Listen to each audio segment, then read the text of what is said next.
我们之前才讲一件事情，足浴的男主角被解放军完全盯上，他说什么？你这个粉底翼将军，就粉丝不爽啊！你解放军报那要怎么样？我跟你干到底！就现在解放军报他又来了，他现在是开地图炮，所有的粉底翼将军通通都要打。对，我觉得解放军是丢脸自己。为什么？因为他们现在找到一个新的目标，这个目标呢叫做我们讲的过去的八路军。他说呢，2020年，我想说你是在编诗还是在考古？是不是？他把2020年的这种八路军的这个古装剧拿出来了，又开始在嘲笑说要去粉底啦，不只是古装啦，现代也要去粉底啦。他说这些人根本就不符合军人形象来，为什么他这样讲？首先第一个他说这些军人呢怎么可能都抹发雕，都变成发雕将军，发雕抹得那么帅，甚至呢女生呢还穿着美美的西服，然后呢还抹口红，就连走上战场的时候呢也没有扛枪，好像我们讲走时装秀一样。而且你可以看到他说什么，他也把历史上的八路军的照片，你看到这一张照片是那种黑黑脏脏的，那衣服都是破的，对，他是你还有发雕的，连房子都要检讨。他说你看人家八路军是这个独栋的这种大别墅欧式风格，我们那个时候哪有这么好命？所以你看抗日神剧，八路战士的别墅抹发胶、抹口红、打粉底，女特工浓妆艳抹，穿着奇装异服，沦为偶像剧，缺乏敬畏之心，毫不尊重观众。来，赵，我们先讲到这边。我跟你讲，我完全不认同。你知道为什么我完全不认同吗？因为代表第一个概念，这个东西叫什么？这个叫做偶像剧，这叫剧，这叫戏剧。那戏剧就有戏剧的效果，戏剧就是要呈现给大家让好看。如果戏剧呢跟当时一样，你要头破血流、打破脑浆，你要不要说干脆开真的枪把人给开掉了，更好看？胡说八道。第二个，为什么解放军有这样的焦虑？因为很显而易见的。请问一下，现在中国的民众到底是对这些军中人物的扮相有意见，还是对你解放军的军容、对你解放军的军纪、对你解放军内部的腐败跟贪污有意见？当然是你里面嘛。对，所以他们是在借题发挥嘛。因为现在大家都针对解放军有大幅度的质疑，他们赶快拿这些人来出气，最好是有人不是照我们讲句坦白话好不好？来镜头照一下，我问你如果看剧，然后看到这个人长这个样子。你会看吗？我会看吗？我会转台，马上转台嘛。转台啊！再来，我问第二件事情，请问一下，你解放军哪一个人的身材比里面的演员好？哪一个不是大腹便便，吃的脑满肥肠？那你还好意思讲说人家我们讲偶像剧不合格？但是呢，这部戏我倒是觉得真的有点玄机。对，你知道为什么吗？来，这是八路军这是他们在里面的一个画面。这是呢，类似我们讲像是韩式的，我不知道那种火腿肉、火腿肠类似东西，对，这他在慢慢切，他拿刀叉在吃，刀叉在那边吃，然后吃的很优雅。然后呢，大战即将要来临前呢，炮火攻击的时候呢，他也非常淡定来你看在正方，他拿一杯咖啡，还先把它吹一吹，然后呢再默默的喝，甚至是呢有战争来的时候，他说我的士兵看到我抽雪茄，心就不会乱。来看完这3个之后，我终于知道为什么解放军不生气了。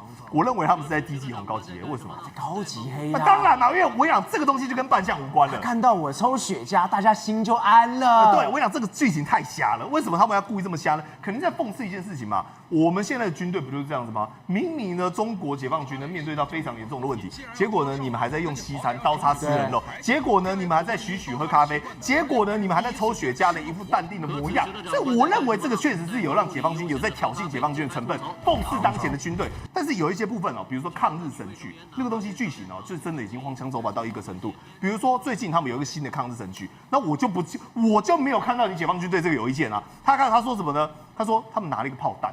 是胡影的剧，然后呢要去打日军。那看好这个炮弹呢，因为它大小不合，所以你看他在干嘛？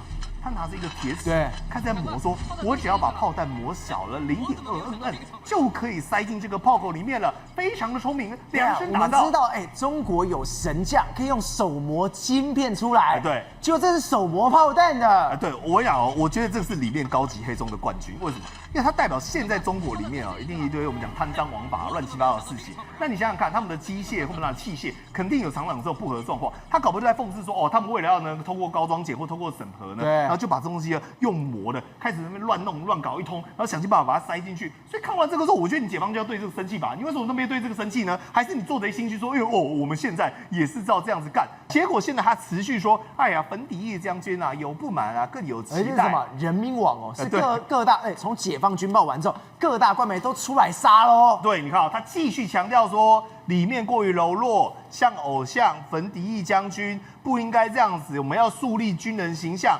厚植呢家国的情怀。然后呢，你看他就拿了2个对照，这个就是里面的武安侯哦。对，坦白讲哦，人家的身材也是挺好的。张凌赫，对嘛，全身上下也是都是肌肉，只是我们讲精明干练，你没有听过吗？这精壮也是像一个 King Kong 啊，也是可以啊。然后呢，包括他肩膀，包括他只是因为针对他的脸啦，就脸长太帅，他们不满意啦。然后就说你应该要像何润东这样子哦，这样英明神武。我想说，等等啊，你解放军，你给我闭嘴！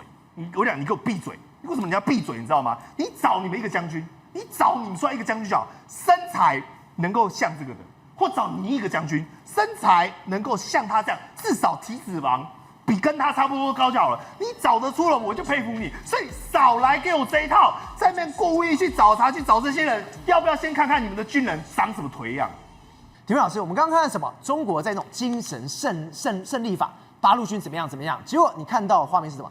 美军才真的真枪实弹。他今天你看《纽约时报》，他今天报了一个报道，原来在228当天开战的时候，那个闻风丧胆的武器 PRSM 就出来了。更可怕的是什么？现在还有第2代也要准备研发完成了。对，这个是《纽约时报》报道的真实的状态，也就是在2月28号，川普下令要攻击这个伊朗的时候，扎扎实实的拍到了这个 PRSM 的攻击伊朗南方城市的这个拉莫尔德这个地方哦。对。那你看到这个 PRSM 呢，从天而降。到这个所谓的建筑物的上方了，特别是这个就是攻击的地方是叫伊朗体育馆上方呢，结果爆炸完之后呢，向外呢就释放出所谓的钨弹丸了。对，那这个视频呢就被这个所谓在对面的这个影像呢拍到。那这个在旁边的钨弹丸呢打到了就是什么旁边的建筑物，你看到所有建筑物上面都出现所谓的弹孔。你说就是这一张照片，它一炸下去完之后。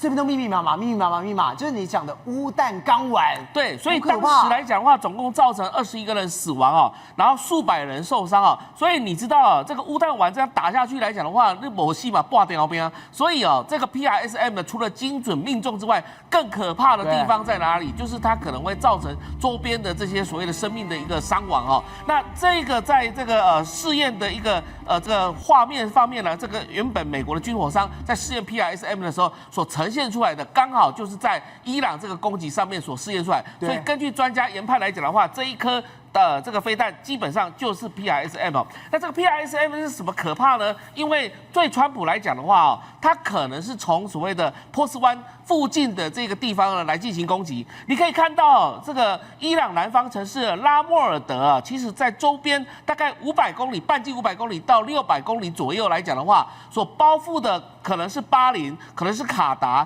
可能是阿联酋，甚至还有可能是从科威特。所以因为这个 PRSM 呢，它可以装载在海马斯多管火箭车的上面来讲的话，来进行发射。所以这个到底移动到哪里去打这个所谓的拉莫尔德呢？其实到目前为止，伊朗其实自己也不知道。对，所以他就是狂轰乱炸，他以为就是这个基地呢是在巴林或是卡达登的这个地方，但是可以显现得出来哦，这个川普在波斯湾这里所用的现在这样的 PRS 武器呢，刚好就是现在在台湾附近周边的国家所部署的，以及包含台湾现在正在使用的东西。所以你的意思是说，在这一次的这次的伊朗战事里面，美国真的把伊朗当成一个修炼场，他未来的敌人就是什么？就是在台海，就是在中国。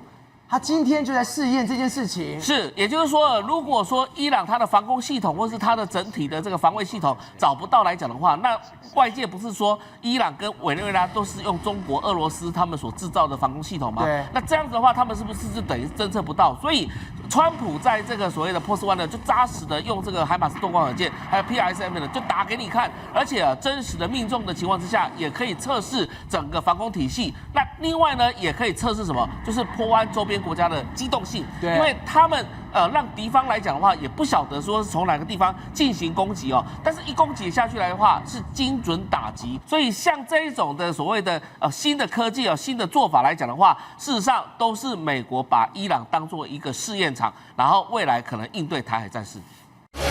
宏观取材，厘清真相，犀利精准，深入剖析，时刻掌握关键，新闻时事不漏接。老时段，新气象，我是钟浩和，关键时刻2.0，全新出击。